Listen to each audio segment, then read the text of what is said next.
जय माता दी मित्रों।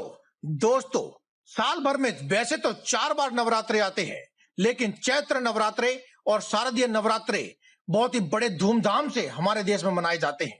दोस्तों, नवरात्रों के दौरान सप्तमी, अष्टमी व नवमी को कन्या पूजन करके माता रानी का आशीर्वाद प्राप्त किया जाता है, क्योंकि माता रानी को इन छोटी छोटी कन्याओं के रूप में देख करके शक्ति और मां दुर्गा का आह्वान किया जाता है और माता रानी के आशीर्वाद प्राप्त करके अपनी सभी मनोकामनाओं को पूर्ण करने की हर कोई व्यक्ति कोशिश करता है। ऐसा कौन है जो धनवान बनना नहीं चाहता, अपने घर में सुख संपत्ति ऐश्वर्य की प्राप्ति नहीं करना चाहता।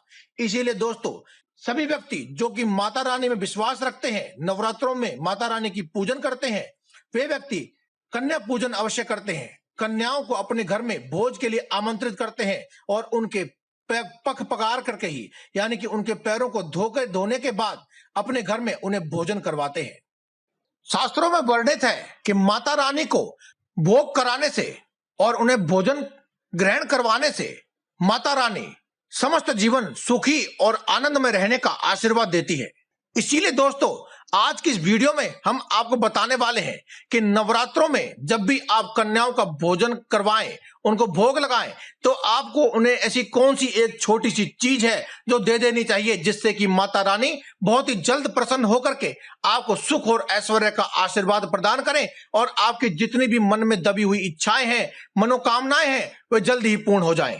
दोस्तों, वैसे तो नवरात्रों में 9 दिन होते हैं और हर एक दिन कन्याओं के पूजन का अलग अलग प्रकार से विधान है, लेकिन कोई व्यक्ति यदि प्रत्येक दिनों में नवरात्रों में कन्या पूजन ना कर सके तो वे सप्तमी, अष्टमी या नवमी के दिन कन्या पूजन करते हैं, जैसी उनकी प्रथा और उनकी परंपरा।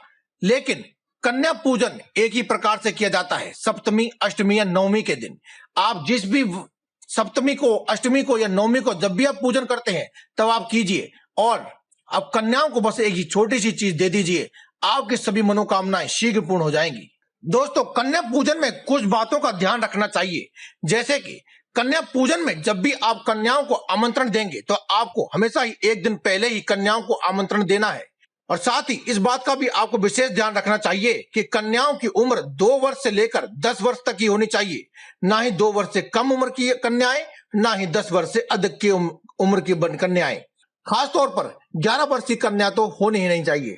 शास्त्रों के अनुसार केवल 2 वर्ष से लेकर 10 वर्ष तक की कन्याओं के पूजन का ही विधान है।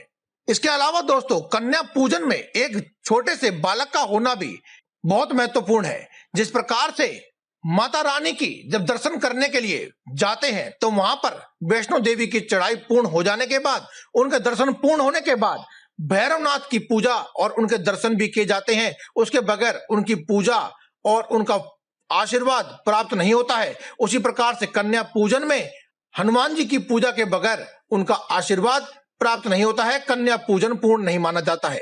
कुछ लोग इसे भैरव का रूप मानकर पूजन करते हैं, वहीं कुछ लोग इन्हें हनुमान जी का रूप मानकर भी पूजन करते हैं, लेकिन करते जरूर है। दोस्तों, यदि आप कन्या पूजन में 2 वर्ष की कन्या का पूजन करते हैं तो आपके घर से सभी प्रकार की दुख व तकलीफ समाप्त हो जाती है।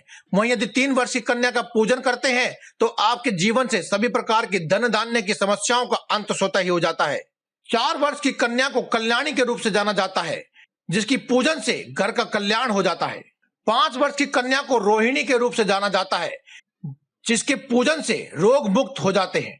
6 वर्ष की कन्या को कालिका रूप कहा गया है, जिसके पूजन से विद्या, विजय व राजयोग की प्राप्ति होती है। वहीं 7 वर्ष की कन्या को चंडी का रूप कहा गया है, जिसका पूजन करने से ऐश्वर्य की प्राप्ति होती है। 8 वर्ष की कन्या का पूजन करने से वाद विवाद में विजय प्राप्त होती है, कोर्ट कचहरी आदि के मामले समाप्त हो जाते हैं। 9 वर्ष की कन्या को दुर्गा कहते हैं, जिससे शत्रु का नाश हो जाता है।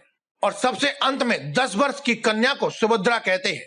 सुभद्रा नाम की कन्या का पूजन करने से, यानी कि 10 वर्ष की आयु की कन्या का पूजन करने से समस्त मनोरथ पूर्ण हो जाते हैं। इस प्रकार से 9 की 9 कन्याओं का पूजन करना अति अनिवार्य होता है। यदि संभव हो तो 2 वर्ष से लेकर 10 वर्ष तक की कन्याओं को क्रमबद्ध बिठा करके आपको उनका भोजन व पूजन आदि करना चाहिए। आज की इस वीडियो में हम आपको बताएंगे कि क्या है वह चीज जिसे देने से माता रानी आपसे बहुत ही जल्द प्रसन्न हो जाएगी। तो आइए जानते हैं कि क्या है वो चीज। दोस्तों, जब भी आप कन्या पूजन के लिए एक दिन पहले कन्याओं को निमंत्रण देने जाएंगे तो अपने हाथ में थोड़े से पुष्प लेकर के जाएं और कन्याओं को जब निमंत्रण दें तो उनके हाथ पर थोड़े से पुष्प और उनकी पसंदीदा चीज अवश्य उनके दें, जिस प्रकार से बिस्किट आदि कोई भी वस्तु। अगर आपने घर में कोई चीज बनाई है तो और भी उत्तम है, लेकिन बच्चों को जो प्रिय हो ऐसी वस्तु को आपको उन्हें भेंट में अवश्य देना चाहिए। और अगले दिन जब भी आप पूजन करेंगे तब जब कन्याएं आपके घर में आए तो आप माता रानी के समस्त नामों का जप करते रहें। जितने भी नाम आपको पता है अपने मन ही मन उनका जप करते रहें और कन्याएं जब आपके घर में प्रवेश करें तब उनके ऊपर पुष्प वर्षा करें। और जब कन्याएं आपके घर में आकर विराजमान हो जाएं तो सबसे पहले दूध से उनके पद को पखारना चाहिए, यानी कि उनके पैरों को धोना चाहिए। इसके लिए आप जल में थोड़ा सा दूध मिला लें और जब पानी सफेद सा हो जाए तब उस पानी से कन्याओं के पद को पखारना चाहिए, क्योंकि दोस्तों ये कन्याएं मां के रूप के समान आपके घर में प्रवेश की है। इसीलिए जब भी आपको वे ये कार्य करते वक्त आशीर्वाद दें तो ध्यान रखिए कि आपको आशीर्वाद अपने सिर पर उनका हाथ रखवा करके ही लेना है। उसके बाद आपको कन्याओं के मस्तक पर तिलक, रोली, चंदन आदि लगाकर उनका मनपसंद भोजन उन्हें भेंट में दें और उन्हें संपूर्ण रूप से भेंट से कुछ उपहार भी दें। अब आपको उपहार क्या देना चाहिए जिससे कि आपके घर में हमेशा ही बरकत बनी रहे, साथ ही आपकी जितनी भी समस्याएं हैं वे सभी दूर हो जाएं। दोस्तों कन्याओं के पूजन में हलवा तो हर कोई खिलाता ही है, साथ ही अगर आपके जीवन में बहुत ज्यादा कष्ट है तो आप उन कन्याओं को एक एक नारियल अवश्य भेंट में दें। इसके अलावा अगर आपने जीवन में धन दौलत की कामना करते हैं, कोई समस्या है या नहीं भी है लेकिन आप धन प्राप्ति करना चाहते हैं तो आपको हमेशा ही उन्हें जोड़ी में केले अवश्य देने हैं। इसके अलावा दोस्तों माता रानी को चुनरी अवश्य भेंट में दी जाती है, क्योंकि माता रानी की बिना चुनरी के पूजा संपूर्ण नहीं होती है। इसीलिए कन्याओं को जब आप जाते वक्त विदा करें तो उन्हें चुनरी अवश्य उड़ाएं, लेकिन जब भी आप उन्हें चुनरी दें तब उसमें उसके साथ साथ आपको एक फल, खास तौर पर लाल रंग का फल जिस प्रकार से अनार या सेब, आपको अवश्य उन्हें भेंट में देना है। दोस्तों जिस प्रकार से कन्याएं उसे लेकर आपके घर से जाएंगी उसी प्रकार से आपके घर से और आपके जीवन से सभी समस्याएं भी चली जाएंगी और आपकी मनोकामनाएं बहुत ही शीघ्र पूर्ण होंगी। तो दोस्तों आज की इस वीडियो में केवल इतना ही। कल फिर आपसे मुलाकात होगी एक और नई वीडियो के साथ। तब तक के लिए दे में इजाजत। धन्यवाद। कमेंट बॉक्स में लिखते रहें जय माता दी।